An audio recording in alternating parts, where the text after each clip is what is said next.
Om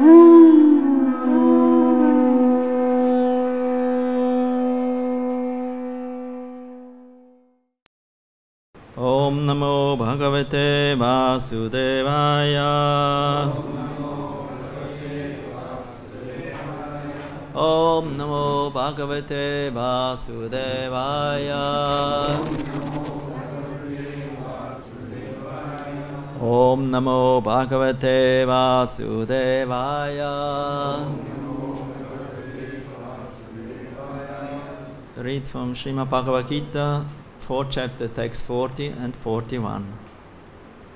Agyas cha ashradhana anas cha samshayatma vinashyati nayam loko asti na paro na sukham samshaya atmanaha agyascha shradhanascha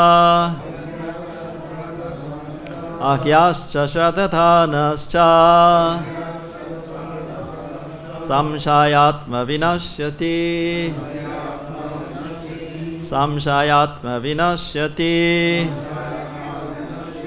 nayam lokosti na paro Nayam lokosti na paro Nasukam samshayatmanaha Nasukam samshayatmanaha Akya, a fool who has no knowledge in standard scriptures. Cha and Ashadadhana, without faith in revealed scriptures.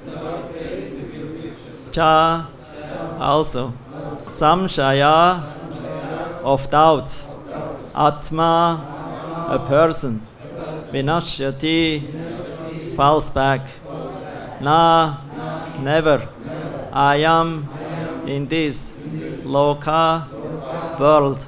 Asti, there is. Na, not. Para, in the next life. Na, not. Sukham, happiness. Samshaya, doubtful. Atmanaha, of the person. Translation purport by His Divine Grace Srila Prabhupada Ki Jai. But ignorant and faithless persons who doubt the revealed scriptures do not attain God consciousness. They fall down. For the doubting soul, there is happiness neither in this world nor in the next. I repeat. But ignorant and faithless persons who doubt the revealed scriptures do not attain God consciousness. They fall down. For the doubting soul, there is happiness neither in this world nor in the next. Purport. Out of many standard and authoritative revealed scriptures, the Bhagavad-Gita is the best. Persons who are almost like animals have no faith in or knowledge of the standard revealed scriptures.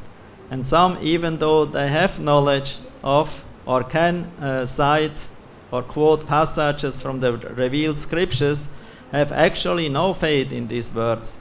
And even though others may have faith in scriptures like Bhagavad-Gita, they do not believe in or worship the personality of Godhead, Sri Krishna. Such persons cannot have any standing in Krishna consciousness. They fall down. Out of all the above mentioned persons, those who have no faith and are always doubtful make no progress at all. Men without faith in God and His revealed word find no good in this world nor in the next.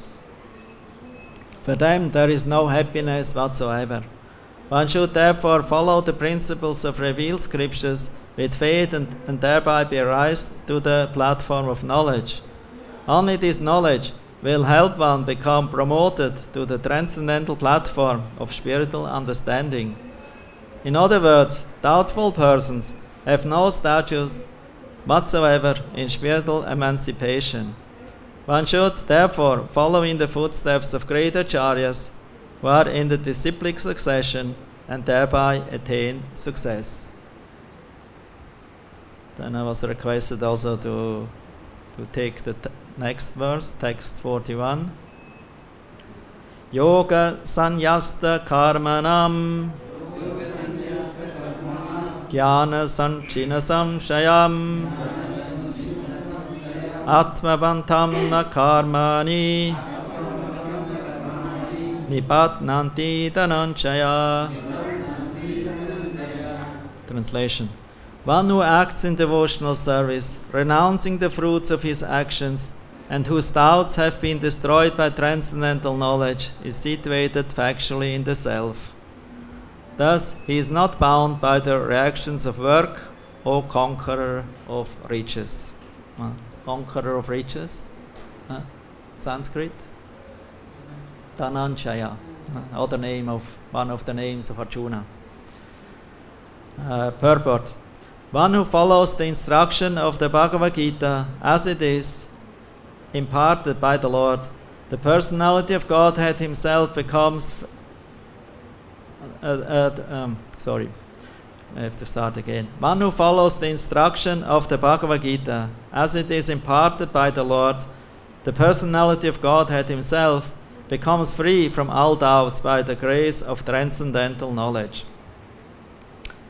He, as a part and parcel of the Lord, in full Krishna consciousness, is already established in self-knowledge. As such, he is undoubtedly above bondage to action. Om Agyatimranyasya Kananchana Salakyam Chakshurun Militam Yena Tasma Shri Gurave Namaha Sri Chaitanya Manobhistam Stapitam Yena Bhutale Svayam Rupa Kadamayam Dadati Svapadantikam.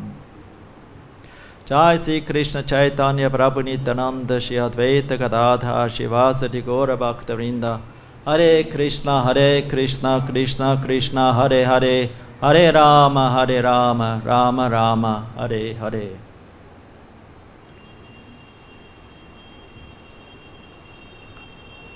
So we read some section like always before these verses to get the connection.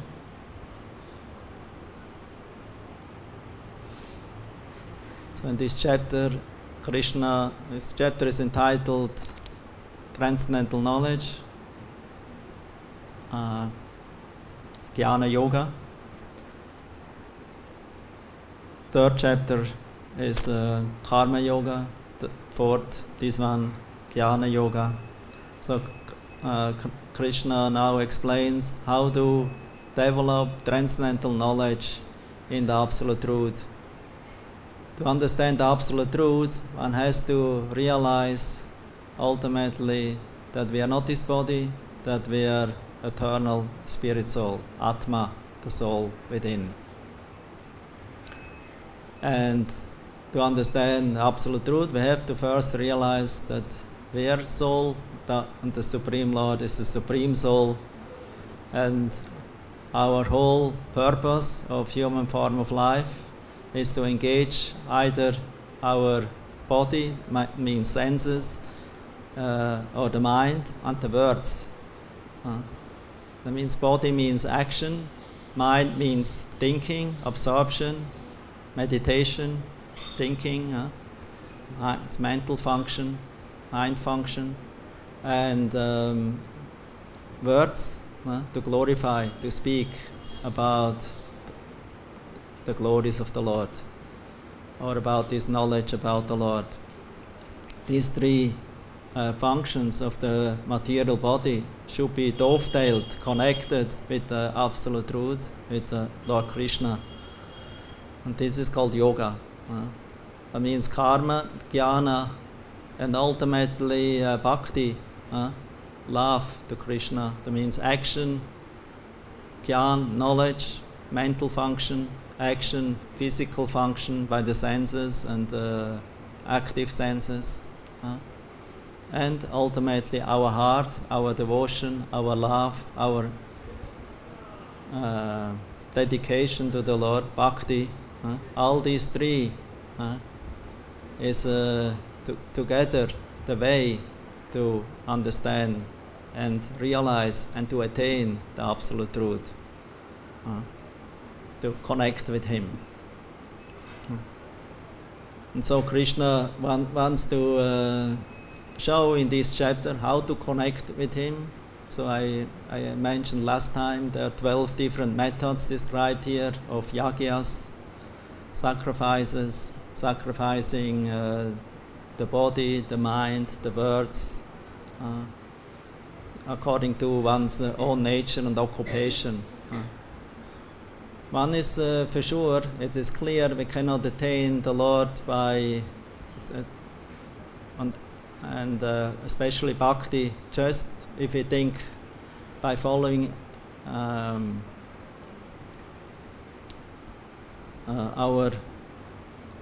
occupations in the varna and ashrama duties, nor by studying many scriptures or reciting many scriptures, or sankhya, or renunciation, or changing dress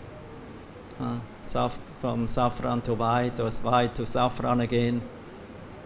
So we should not think that all these processes will connect us with Krishna. They can be helpful, but if they are not related ultimately as a help, a support for attaining bhakti, then they're all useless.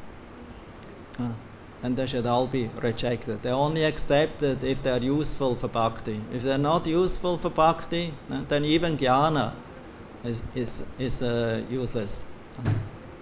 So sometimes one gives up bhakti to cultivate jnana. Brahma, there's this prayer where he says, some they give up bhakti to cultivate jnana, knowledge about the absolute truth.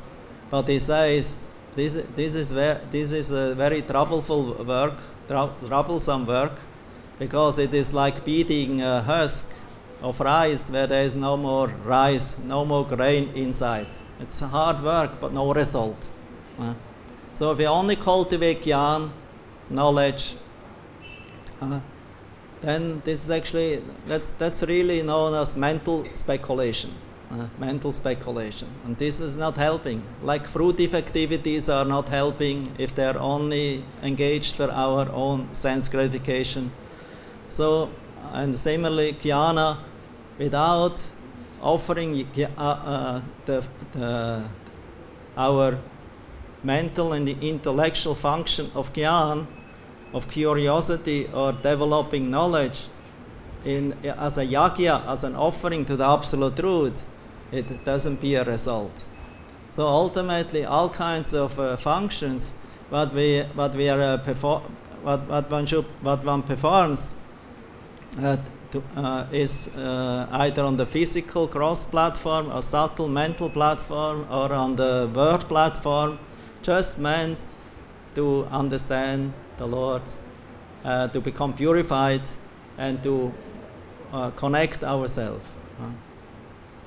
So therefore here, beginning from text 34, Krishna says, just try to learn this truth by approaching spiritual master, inquire from him submissively and render service unto him. The self-realized souls can impart knowledge unto you because they have seen the truth. So to get this knowledge, receive vidhi or knowledge about the process to attain the absolute truth or the transcendence, we need spiritual master from disciplic succession, bona fide disciplic succession, who is teaching us according to his realization, as he have heard from his guru in the chain of disciplic succession. He just is repeating and teaching according to his own realization this process to the surrender and proper candidate who has some little faith in the beginning. And then later but later on, it is described by Krishna, text 35. Having obtained real knowledge from the self-realized soul, you will never fall again into such illusion. For by this knowledge, you will see that all living beings are but part of the Supreme, or, in other words, they are mine. So it means by developing faith in the Guru, Guru Mukha Padma Vakya, Guru Mukha, Guru Mukha Padma Vakya, Chitte te Korya Aikya. So by receiving or faithfully listening to the words of the Guru, means the Divya Gyan, the transcendental knowledge, is revealed in the heart. Ordinary knowledge we can cultivate, but transcendental knowledge we have to receive. It has to come down to us from above, from bona fide representative of a disciplic succession coming from the Supreme Personality of Godhead. So therefore the Lord, since time immemorial, manifested these four sampradayas coming from Brahma, from Rudra, that means Shiva, other one from Shri, that means Lakshmi Devi, and another one from Kumaras, Kumara Sampradaya. And these four are the four sampradayas of Vaishnava sampradayas, who are through whom we can receive knowledge. And this knowledge is all based on the revealed scriptures, especially the Srimad Bhagavatam, the Bhagavad-Gita, and other Puranas. And without getting this knowledge from in this line and faithfully listening and applying it what we heard, then we cannot make any progress on our own. And if we have this faith, then even impossible things can happen. And the impossible is, that we can understand our real spiritual nature, and coming out of this material existence and attain our actually eternal place in the eternal service of the Lord in the spiritual world, in Goloka or in Vrindavan. Even if you are considered to be the most sinful of all sinners, that means everyone can participate in this process. When you are situated in the boat of transcendental knowledge, you will be able to cross over the ocean of miseries. So that means bhakti, or the knowledge to develop bhakti, doesn't depend on birth. Everyone can take part in it, even the outcast. As stated in the Bhagavatam, even an outcast, untouchable, or a dog eater who is chanting Hare Krishna, who is faithfully following the instruction of spiritual master of reciting and studying Bhagavad-Gita, will become purified and will develop devotional sentiments in bhakti-yoga. But opposite, on the other hand, somebody who is not Vaishnava, not dedicated and faithful to the Lord, even if he is a Brahmana, but he is not chanting, he is not studying regularly the Bhagavad-Gita and Srimad Bhagavatam, only interested in fruitive activities, worshipping different demigods, then they will not have,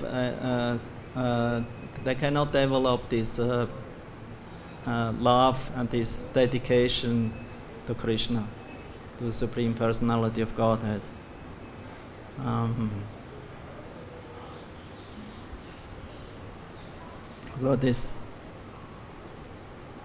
So as a blazing fire burns firewood to ashes, O Arjuna, so does the fire of knowledge burn to ashes all reactions of material activities. So material activities means prarabdha karma. That means the activities from previous life, we have a certain body, we receive a certain body, and with this certain body we have to act according to our nature from previous life karma. And in this function, or acting in this according to our previous karma, we develop new karma called aprarabdha. It does not manifest at first, it is subtle in seed form. First only it ID, because everything comes from an ID. Then it develops into an the ID. It's developed in the mind, who is impure, lusty and greedy, under the mode of passion and ignorance. And we're developing certain ideas, and according to that we're making a plan and developing desire. And in this way a seed is established in our consciousness or heart, and by the cultivation of this seed it will sprout, it will bear fruits, pal, flower and fruit, according to our desires. So in the Bhakti Rasamrita Sindhu, Nectar of Devotion, is stated, actually by quote of Padma Purana, that the prarabdha and aprarabdha karma, the both kinds of karma, that karma what is manifested and that what is not manifested yet, in the cross platform, becomes step by step, krama. Krama means step by step, gradually, not immediately. Gradually one will become purified of one's karma. Because if Krishna, by bhakti process, would destroy all karma immediately, then you cannot live anymore. Then it's dead.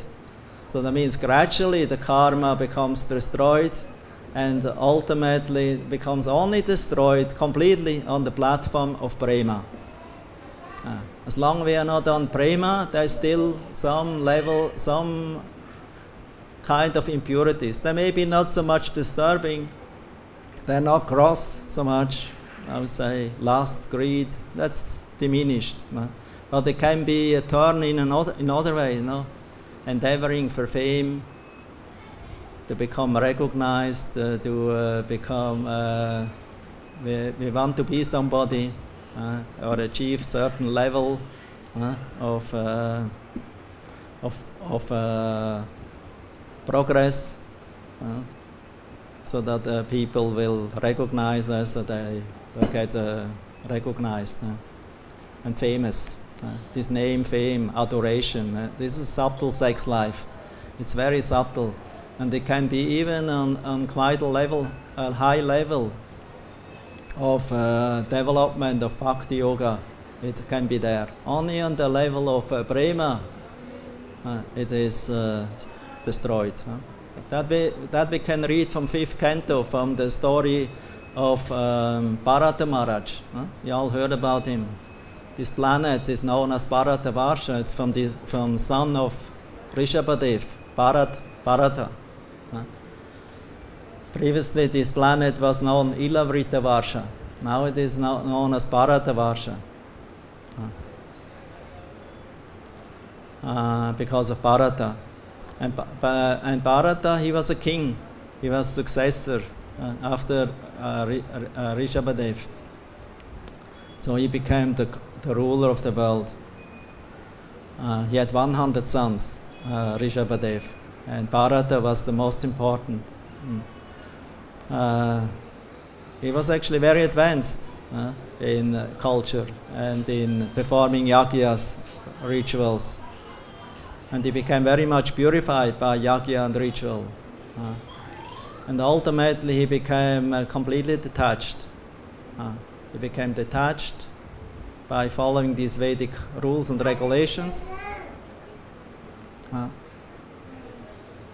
So that he gave up his kingdom, his wife, his children, his rulership, the money, everything. If you take renunciation, you don't take anything with you secretly as a balance. So you give up. It's vairagya. Vairagya is either you take vairagya or don't take vairagya. We have to be honest. And you have to really renounce. Not have so and so much property on the side, and I'm vairagi, in dress of a vairagi or sannyasi. So sannyasi has to be renounced internally and externally. So Bharata, he actually accepted the renounced order of life. In that time, it was a long time ago. It is not like nowadays, Tridandi sannyasi. He renounced completely, vairagya, to perform tapasya in the forest. Either you live at home or you live in the forest. And according to our place where we choose to live, we have to follow the rules and regulations. You cannot live in the forest and enjoy like in a palace, in a house. Then you have to live detached. So this Bharata, he became very much detached. He cultivated that detachment. He arose early in the morning. He took a bath on the bank of the Gandaki, river Gandaki, in the village Shalagram, in nowadays Nepal. That's where the Shalagram Shilas are found, what we are worshipping. The Brahmanas, they worship Shalagram Shila. And every temple now, also in ISKCON or at home, many devotees, they worship Shalagram Shila. They come from, that's the only place to found Shalagram Shila. So he took his place there, Pulaha Ashram, and he performed his austerities there, chanting his daily mantras, prayers, to the sun god Surya Narayan, who is whom he saw as the supreme personality of Godhead, who gives us the light, who gives us knowledge, and who can purify our whole existence. But somehow or other he became attached to a deer, actually how we say, a small deer, who was a child of a doe, of a deer, who became shocked by a lion, roar of a lion. Wow! Because the deer, they're naturally afraid of such kind of animals. Actually, everyone is afraid of such kind of roars. Not only deers, also people. They become very much afraid of lion, or roaring of a lion nearby. So this deer was so shocked, it jumped over to the other side of the river. The river was not so broad at that time, but somehow other, when it was on the other side, out of shock and horror, she dropped in a cave and died.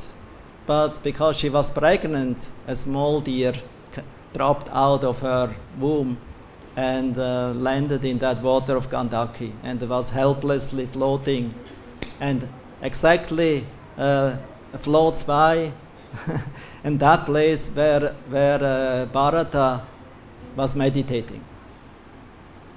Om. Mantra chanting. But somehow or other, with half-closed eyes, he sees this deer there floating helplessly.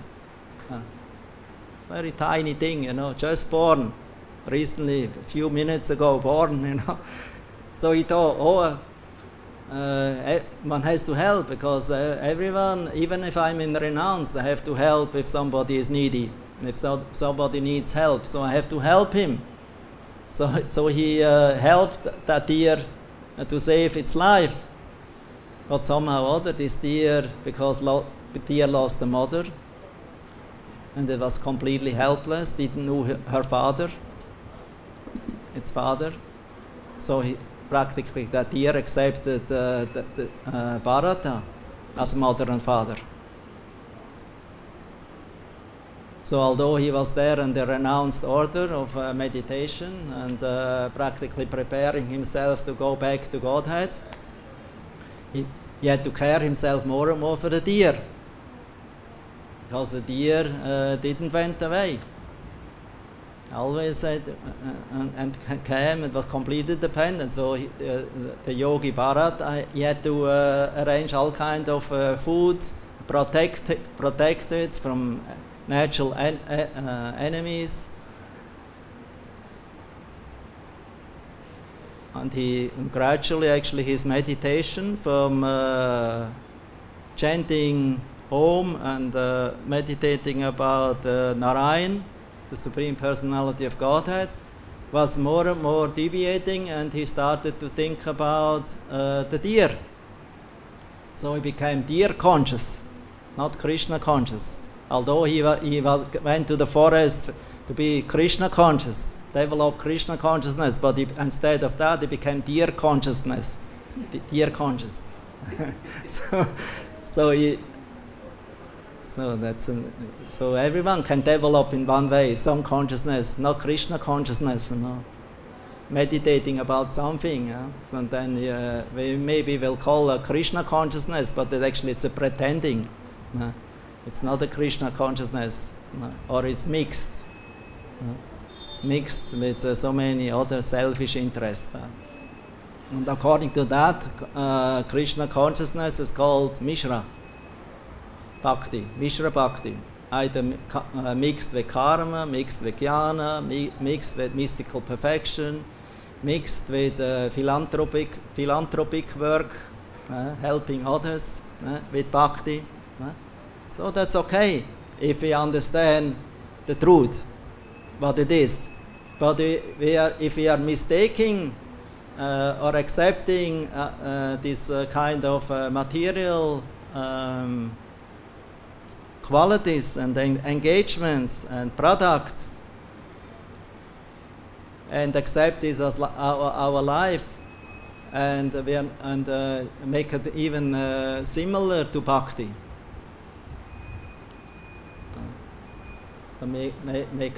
take it as an excuse. Yeah, I cannot now fully engage in bhakti, so I need also this and that engagement. Okay, if you are honest, that's okay.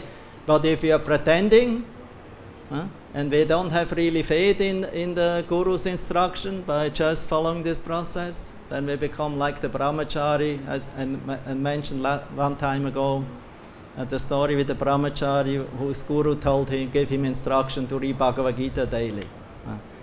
So in the end, he had so many things, because the Bhagavad-Gita became eaten up by a mouse, partially. So he thought what to do. So somebody advised him, get a cat. Then after he had a cat, he had to arrange some milk, so he had to get a cow. And then from the cow he needed a wife and a house and paraphernalia and furniture and bed and everything.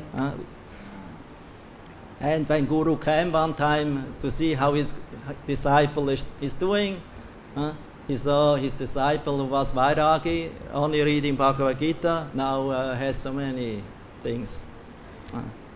House and wife and children and cat and cow. And so he asked, oh, what happened? Oh, this is all by the mercy of your instruction to read Bhagavad-Gita. So it came actually from the Bhagavad-Gita, he thought, yeah.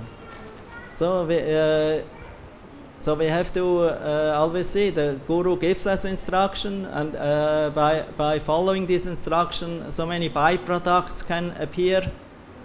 But we have to be careful not to become attached to it, not overly attached. Some attachment is okay.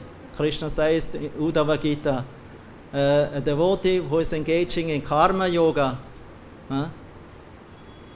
he should not be too much attached or not too much detached. Because if we are too much attached No, it is not helping us. And if we are too much detached, maybe it will not help us because we are not completely detached by nature from the inner core of our heart and consciousness. We are not maybe completely detached. So if we are pretending to be completely detached, or pretending to become completely free of everything in a mechanical way, not in a natural way, then it can lead to problem.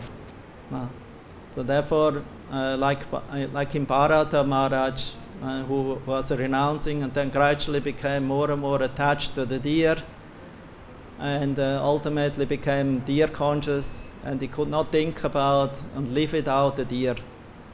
And ultimately he gave up his body in thinking about the deer. And so in next life he became a deer for a short time. So he got a deer body, but he could remember his previous consciousness, his activities, this aparabdha karma, and prarabdha and aparabdha karma from previous life was manifested in his deer body, and he was very much regretting. He was crying. He understood, I made a big mistake. I don't want to stay in this deer body. Oh, by the Lord's mercy, He gave me this deer body for some time as a punishment, but actually He gave me this as an opportunity that I will become more eager, more greedy to come to Him. So therefore the Lord sometimes He gives some misery to a devotee to put him down, but to make him more eager, to more determined to come to Him. Because as everything goes smooth, maybe sometimes it becomes too much lax, too much negligent of our process. So Krishna therefore always gives a certain tests and arrangements so that we can surrender, so that we understand that the material world is not a place for us to enjoy. It is a place of suffering. So let me become more serious now. So he became, ultimately when he gave up the deer body, so next lifetime he became Jata-Bharat. He took birth in the Brahmana family. And in the Brahmana family he took from very childhood on, he took care, never behave in a cultured way. His father wanted to train him. He was his pet child. Father wanted to train him, to teach him Brahminical culture, how to keep purity, how to chant Gayatri and all this. But he made everything opposite. So the father he became hopeless with the time, but still he had hope. But then he died. And then Jata-Bharat, he was taken care by his brothers. He had many brothers and other relatives, and they mistreated him because he had a strong body, and he was never showed himself any attachment, nor any not any detachment from physical platform. So everyone thought he's crazy, he's illiterate, he's not trainable. He behaves like somebody who doesn't speak, who doesn't see, who doesn't hear. But actually inside he was completely realized, self-realized soul.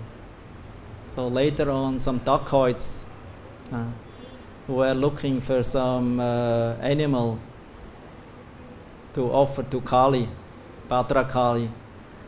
So they found him and they thought, oh, we can maybe use him as a sacrifice, because he's not a human being completely, he looks more like an animal human.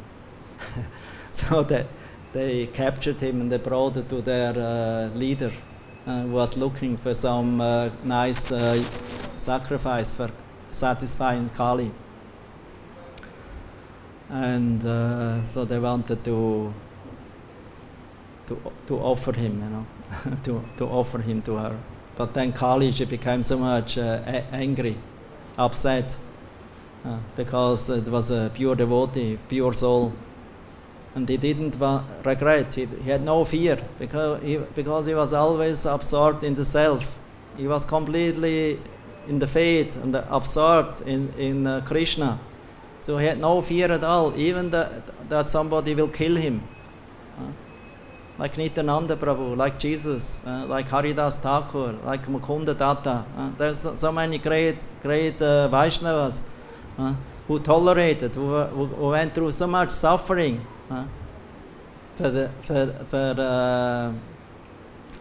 for themselves. But they tolerated it. The Dikshava, Karunika, because they were very merciful. They are connected with the Lord. So they completely tolerated. But Kali could not tolerate. Because Kali Devi, she became very angry. She is Vaishnavi herself. She's never satisfied with blood yagya, especially not by yagya of a human being, and especially not from a Brahmana and a Vaishnava like Jat Bharat, who was actually a great transcendentalist, very elevated soul, Mahatma, Uttama. Great, one of the greatest transcendentalists. So she broke out of the deity, of the Murti, and accepted her form, of Bhadra Kali, the tongue leaping out, with eight arms and with all the weapons and with so many of her associates, Pisachas, and other witches and asuras, women, associates of her, who cut off all the demons, these thieves, rascals' heads, and they played ball with their heads, and she was so angry, so much upset, so that he killed the whole band of dacoits to save Bharata, the great saintly personality. And then it's not the end of the story. Then after that, Jat Bharat sitting there alone, he's still not doing anything for his own maintenance, just sitting there. And one time, one king, Rahuganath, who was on a journey sitting on the palanquin with very stout palanquin carriers carrying him, but one of them got lost. He was not they could not use him. So the leader was looking for a replacement. So he found Jat Bharat. They thought, oh, he looks like a bull. He looks like he has power like a bull. So I can use him. We can use him. So he took him and then engaged him in carrying the palanquin one side. But because Jat Bharat was always conscious about the ants on the floor, on the ground, so therefore he was walking very unevenly, so that he would not smash and step over a deer, not a deer, an ant. So he was very cautious not to kill any even little insect. So the king became very disturbed, and he stopped. He screamed. He became a little angry first. Little angry. So he asked, "So what's going on? You're stupid. You cannot walk properly."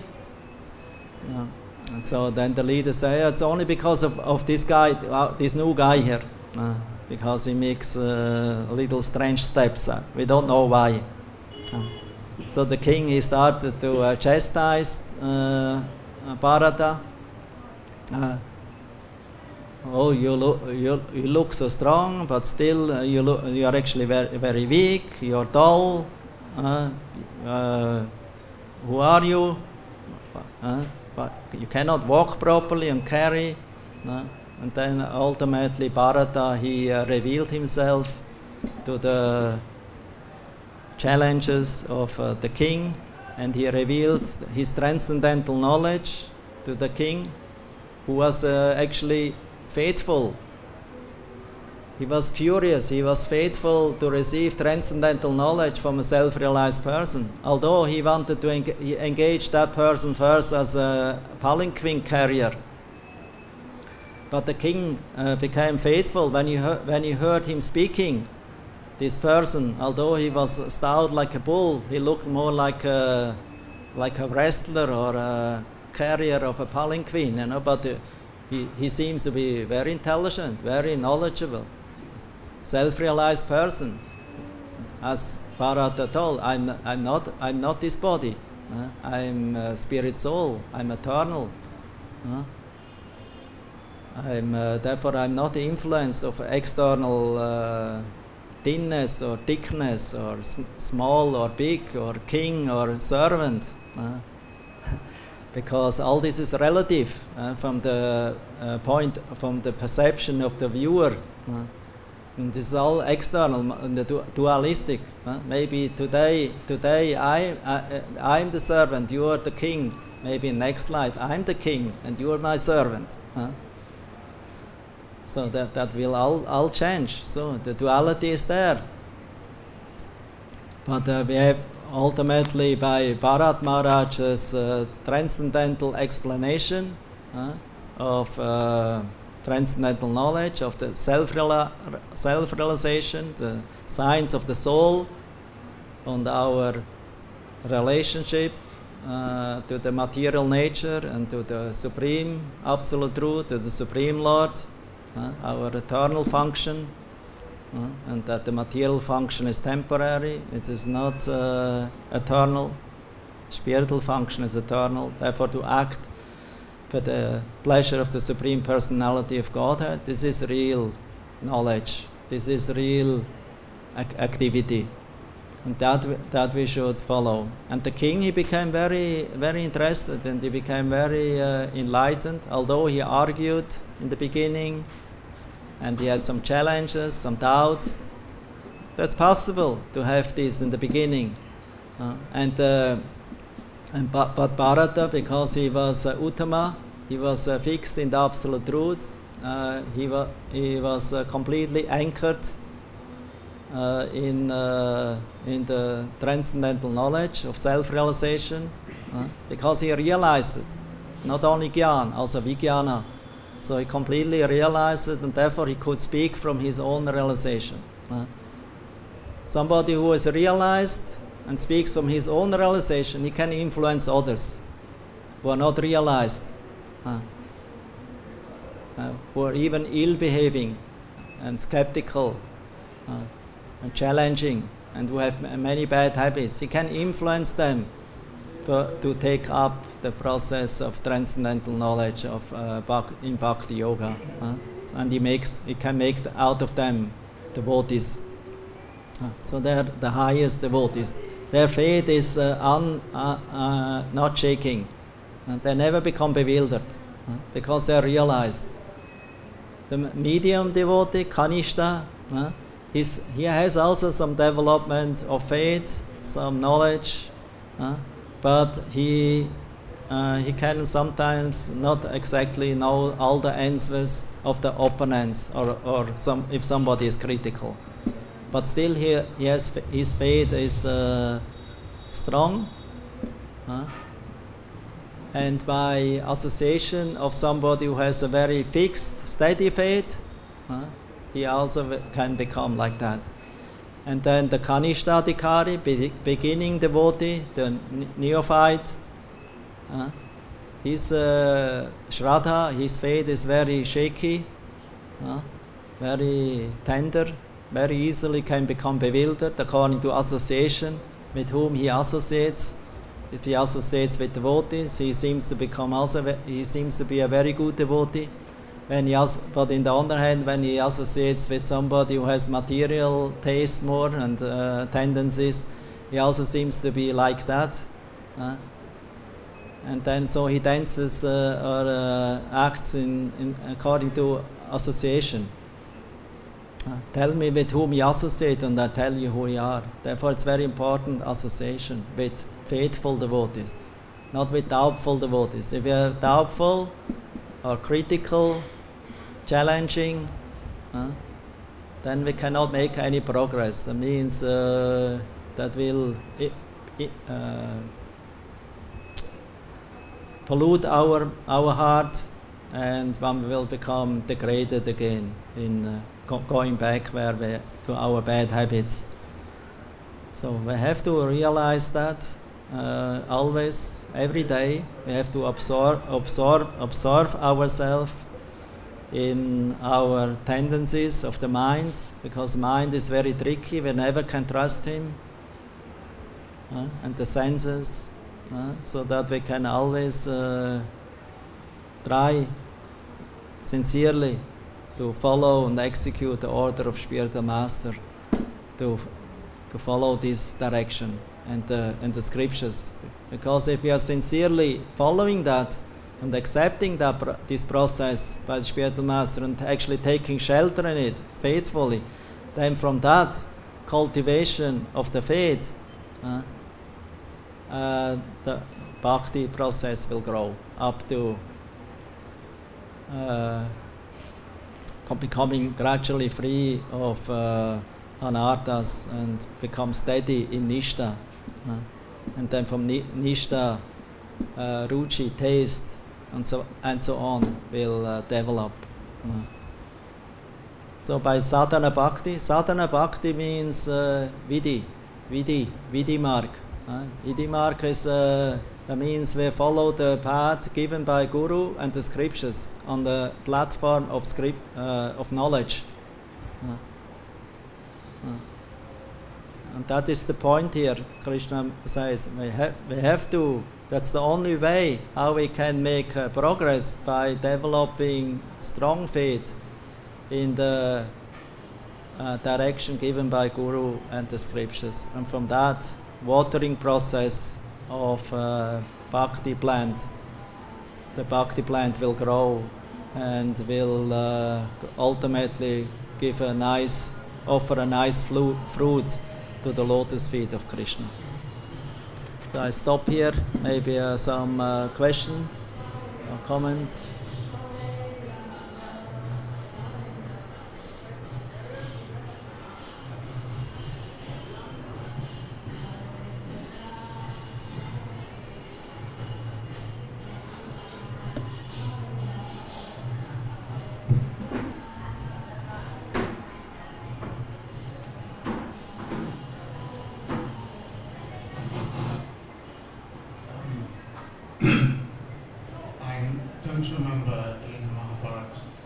I do not remember in the Bhagavad-Gita where chapters have titles, and I'm just wondering, the title given to this chapter, was it actually transcendental knowledge? Because the theme that we're going through at the moment seems to be that we must first have faith in the spiritual master. But faith in the transcendental knowledge. Faith in transcendental. I only made this connection because the Krishna says if you want to learn this transcendental knowledge, you need a spiritual master. Yes. Now you have to approach him, asking questions and serving him. And by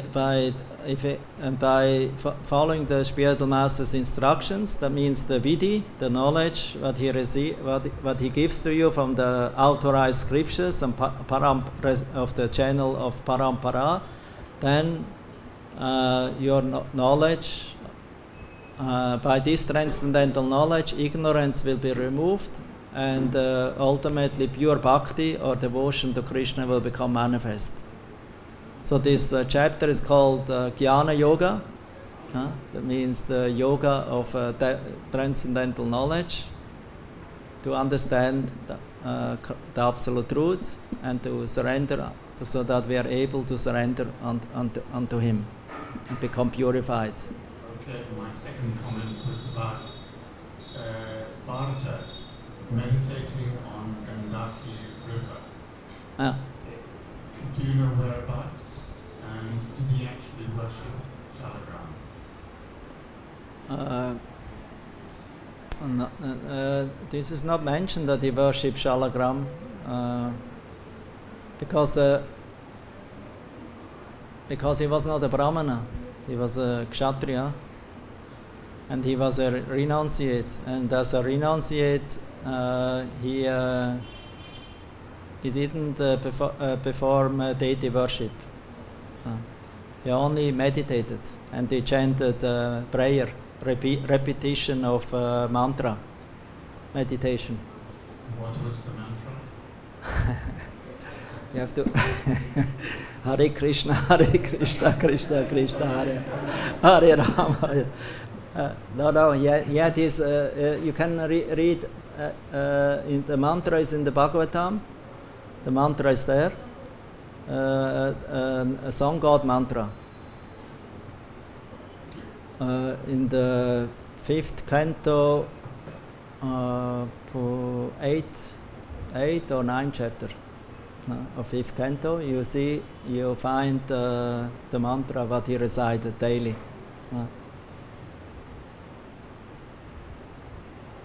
But this was a mantra specifically in that time, but this time we should follow the mantra given by the Yuga Avatar, Chaitanya Mahaprabhu, and also the Shastra. We say there's this Kali Yuga, there's only one alternative, this chanting Hare Krishna Maha Mantra. So by chanting Hare Krishna Maha Mantra is the Maha Mantra, all other mantras are included in this mantra. All avatars, all expansions of Krishna are in the Maha Mantra. So why to chant so many other mantras if we have Maha Mantra? So we can chant some, but the main mantras should always be Hare Krishna Maha Mantra. Then we can choose other mantras from the revealed scriptures, mantras in relation to, but we should take the mantras recommended by our acharyas, by our spiritual master, by Srila Prabhupada. These mantras we should recite, like from Bhakti-yoga Thakur, from Narottam Das Thakur, from the Srimad Bhagavatam, prayers of Queen Kunti, for example, prayers of Shukadev Goswami. There are so many nice mantras there, one can choose and recitate. Prayers of Brahma, prayers by the Prachetas, also very nice. Prayers by the sons of Kuvera to Krishna, after the Yamal Arjuna Lila, so they offered also some nice prayers. Prayers by the gopis. So according to your level and interest or thirst for Krishna and how to worship Krishna, you can choose mantra, or Guru give you mantra, or you can consult with Guru which mantra you recommend besides Hare Krishna. I can daily recite and meditate about it. This is very helpful. Because our whole mind is always deviating in so many other things if we don't engage him with some occupations by physical activities, devotional service also by the mind and by the words. So prayers or absorption in reading daily Bhagavatam or Bhagavad-Gita as a daily ritual or habit. This is very helpful. This is very, very nice. It's like, even if you can read Bhagavad-Gita hundreds of times, never becomes boring. Read Bhagavatam hundreds of times, never become boring. You always find new things and always fresh. And because it is, they are transcendental books. It's transcendental sound vibration. Therefore, Prabhupada told these books are also kirtan. So if you read and recite from these books, Chaitanya Charitamrita, Srimad Bhagavatam, Bhagavad-Gita, you can choose so many nice prayers, recognized prayers by the eternal associates of Krishna and self-realized devotees and Mahachans. And if you are reciting that, Krishna will become pleased. And he will reveal himself to you in one way or another, that you can ultimately attain him without fall, without deviation or giving up. Okay? Hare Krishna. Something else? Give a mic.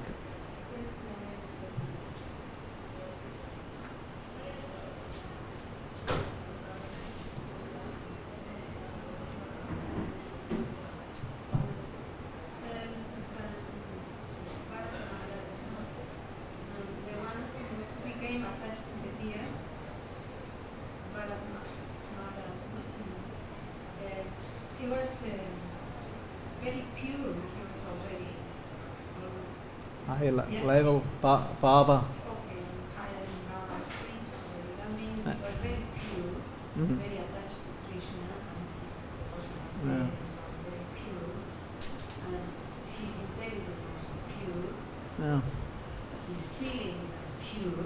Then how he became attached to the deer? He couldn't distinguish. I mean, that attachment is not going to be favorable to Krishna's attachment. How is that happening? That means in that stage still can all these things happen. I mean, how is that?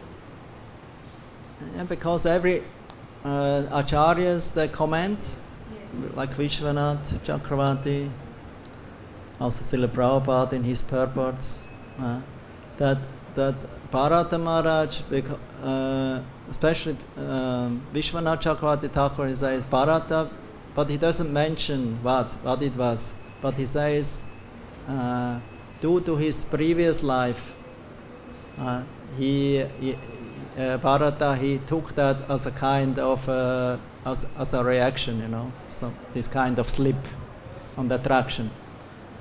And he also says that this kind of seemingly karma, no, is actually not real seemingly. It looked like karma, like pararabdha karma, but it is only a semblance. Understand? A semblance, that means like a shadow of that karma. Because a devotee who is purified on such a level, he has no more karma. So, but he has by Krishna's arrangements, he receives a semblance of that karma, by which the devotee has to seemingly go through some kind of action and reaction of accepting another body and like that. But we have to see in the example of Bharata that he remained his consciousness in the deer body. No, not everyone practically is very unique, very special, exceptional. Because mostly those who are dying in next life, they don't remember their past life. But he could clearly remember his past life, what happened. And he immediately regretted that, and he understood this is a punishment by the Lord, not because he doesn't love me, because he doesn't like me, but to make me more eager now, that I will not make a mistake anymore, that I will become more determined, more attached to the Lord, without any tinge of compromise or, attaching to something else besides of Krishna. So he was very, therefore in next life as Bharata, he was completely careful. He didn't show any attachment or anything on material platform, because he was non-stop all the time he was absorbed in his self, in his self-realization, and in the relation with the Supreme Lord. So he was completely free of all karma, although he had this one last body.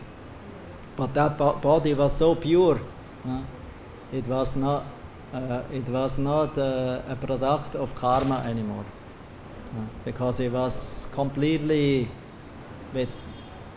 absorbed in the transcendence, and they said if everything is completely absorbed in the transcendence, then everything what is related to it also becomes transcendental. It becomes spiritualized, even the body, because of the absorption in spiritual or Krishna consciousness. So he was completely free of the bodily concept.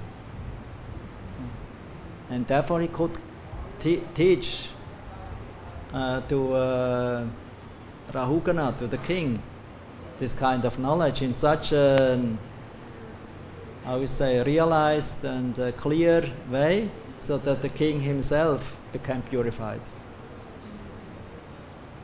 Although first he engaged him as a servant, then ultimately he became his disciple and so fully surrendered unto him and accepted the shiksha, shiksha. Because sometimes we accept diksha but not the shiksha so much. Ultimately, diksha is the beginning, so that we can follow the shiksha.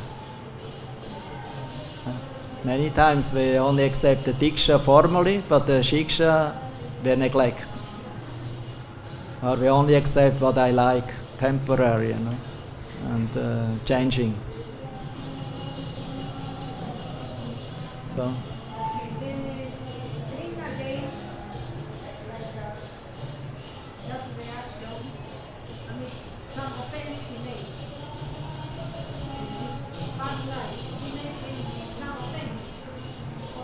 Yeah, the devotee always sees, his own misdeeds. Tatenu kampam susamikshamano punchane vatma kritam vipakam ritvak vababir vidadam namaste chivete yo mukti pade sadayabak.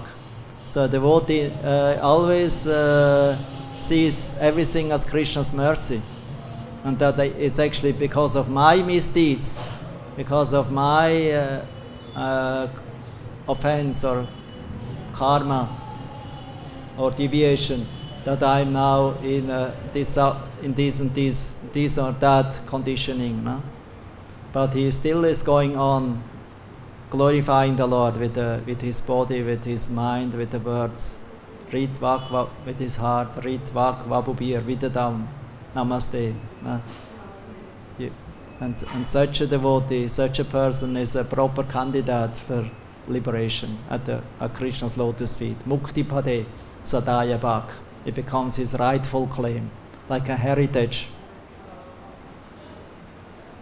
It means anything else that happen to us, anything we don't like, we just have to accept. This is my people. So you have to speak in. Misdeeds. Yeah. Yes, yeah. That means always we have to think in that way. Yeah, we should always. Misdeeds, my misdeeds. Yeah, of course we can always make some because we have always a body. Yes. We have a prarabdha karma. That means we have a program from previous life. This is not easily to change. Only Krishna can change it. But Krishna, don't put it on. But Krishna only can change this, if you are willingly, if you are ready for the change. If you are not ready for the change, if you still have some attachments, then Krishna sees that. We cannot hide before Krishna. So therefore Krishna sometimes fulfills this and that desire to somebody. Because he still has that desire, So he gives him this opportunity with with the hope, that he ultimately become purified. He also maybe or that he will get, that he will see, if I have now the result or this fulfillment of my desire, I'm still not happy.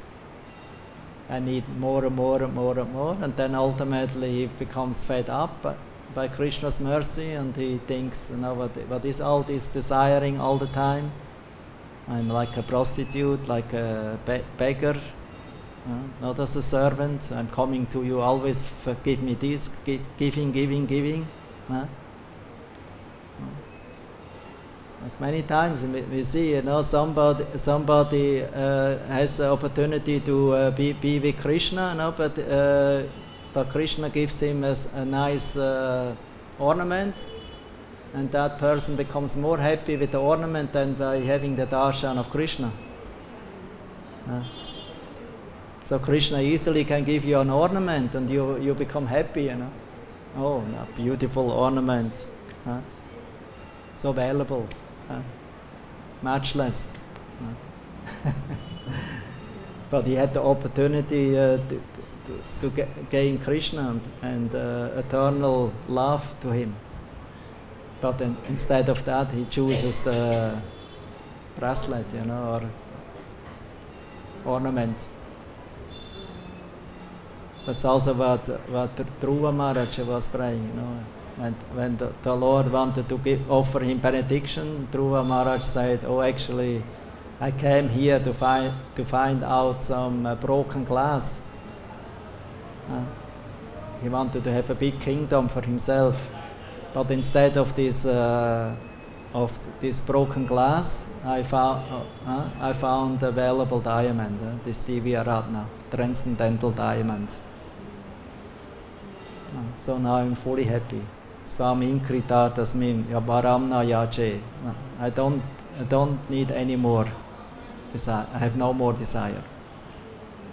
I'm now desireless because I'm happy with your devotional service to you. That's the ultimate prayer. That's the ultimate desire. But to come to this selfless desire, only to serve the Supreme Lord, that needs a lot of purification and ups and downs and lessons, going through so many lessons. We see in history, so many, Bilva Mangala Thakur, and so many others, they went through so many allurements, until they ultimately find shelter in Krishna Katha and in Krishna's lotus feet, and the attachment to Krishna's lotus feet. Therefore, we should never condemn somebody. If we see somebody maybe not behaving properly or deviating from the process, we should not say, previously, we always say, they're Maya. I remember the first devotees who married to our time in the 70s or 80s, the beginning of 80s, when somebody married, because we were all brahmacharis, we all thought, is in Maya now. Just by becoming grihastha. What to speak of other things, Sometimes we were too much fanatical and always judging somebody, putting him in certain category or her in certain category. Why? Because you want to put yourself in a position that you feel good. I'm better. I'm not so much in worse conditioning. But who knows, maybe if you are meditating and see all this something bad in somebody, this is also something what ultimately is in you and comes to you. And then you are in trouble. And then we are also happy if we have merciful Vaishnavas around us who will not immediately kick us and say you're useless, who still give us shelter and help. That is needed. We all need always help and shelter. We should never consider ourselves, I'm saved. I'm advanced devotee now. If you consider yourself advanced devotee, that means you're down. An advanced devotee never thinks I'm advanced. He always feels himself very low, very Trinada Pisanechana, very humble and meek and humble. Never thinks I'm saved, I'm advanced. He always considers I'm very low, let me serve everyone. I don't want, and especially also the Lord, I don't want to accept service from the Lord and from the Lord's devotees. I want to serve. This is actually bhakti. This is high bhakti. Because we always want to be served, that somebody serves us, glorifies us, honors us. And if somebody is not doing that, you see them as enemy.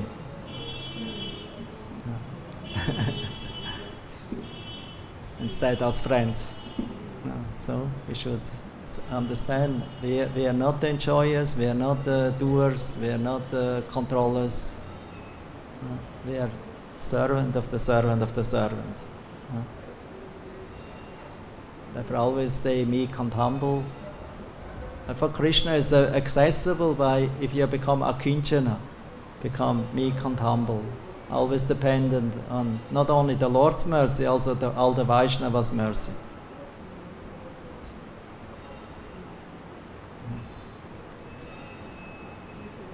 But to come to such a realization and attitude, one has to go through many purifications and get special mercy, and maybe even takes many lifetimes.